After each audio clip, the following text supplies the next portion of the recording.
The hardest apology I ever needed was the one I never thought to give.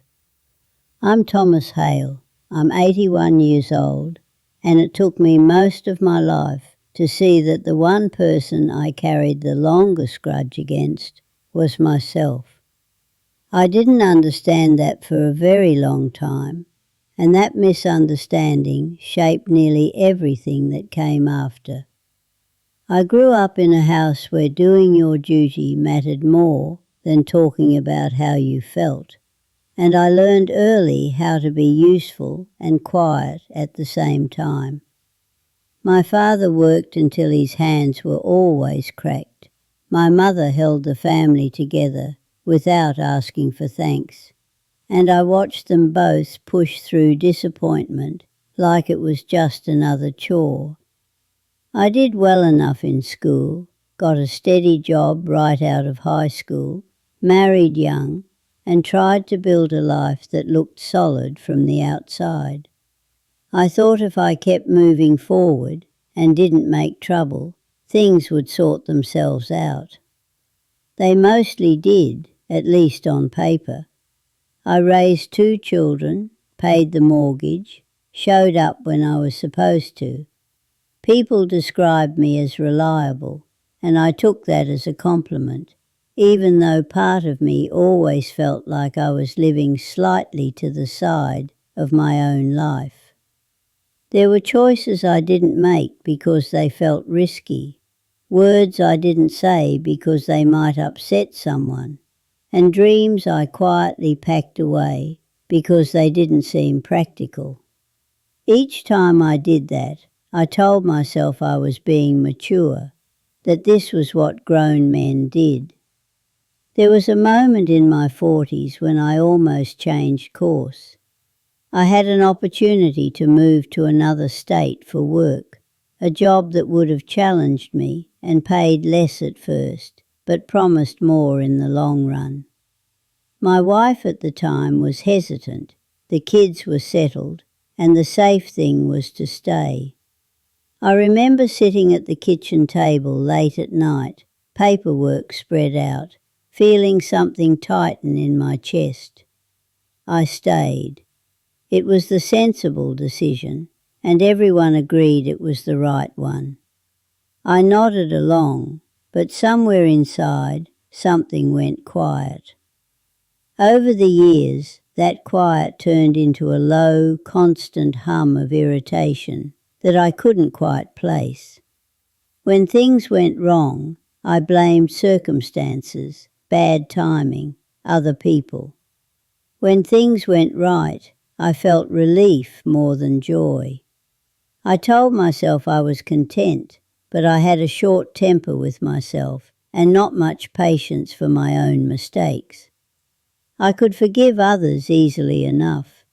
I had reasons ready for them. For myself, I kept a careful ledger. My marriage ended in my late 50s, not in a dramatic way, but with a tired understanding that we had grown into different people who no longer knew how to talk to each other. I told myself I had failed, full stop. I didn't look closely at the years of effort, the love that was there, the ways we both changed. I just took the ending as proof that I had come up short. I carried that forward, into work, into friendships, into the way I spoke to myself when no one else was listening. Retirement came sooner than I expected, and with it a lot of quiet. At first I filled my days with errands and small projects, but eventually there were long stretches of time where there was nothing to distract me. That's when the old moments started lining up, uninvited. The decisions I regretted, the chances I didn't take, the words I swallowed. I replayed them with the confidence of someone who believes the past should have gone differently if only he had been better. The realization didn't arrive with any drama. I was sitting alone one afternoon, looking at an old photograph of myself in my 20s, smiling in a way I barely recognized anymore. I felt an unexpected wave of tenderness for that young man, and almost immediately after, a wave of anger. I caught myself thinking about all the ways he had disappointed me. That was when it landed, plain and heavy. I had been punishing that young man, and every version of him after, for decades. I saw then how often I had spoken to myself in ways I would never speak to another person. How I had demanded perfection without allowing for fear, youth, or the simple fact that no one knows what they're doing most of the time. I had expected myself to be braver, wiser, more certain than anyone could reasonably be, and when I wasn't, I treated it like a personal flaw rather than a human one. Forgiving myself didn't mean rewriting history or pretending I made no mistakes. It meant finally acknowledging the full story, that I did the best I could with what I knew at the time, that caution sometimes comes from love, not cowardice, that staying can be as meaningful as leaving, even if it costs you something. When I let myself see that, the tightness I'd been carrying eased just a little. At 81, I don't have the luxury of thinking I'll fix everything someday. What I do have is the chance to be honest now, to stop dragging old versions of myself into the present just to scold them, to speak to myself with the same understanding I offer to others, without thinking. It turns out that kind of forgiveness doesn't erase the past, but it does soften it, and it leaves more room to breathe.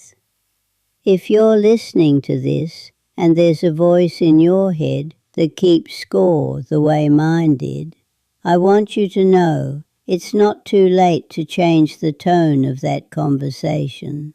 You don't have to excuse everything you've done to let go of the punishment.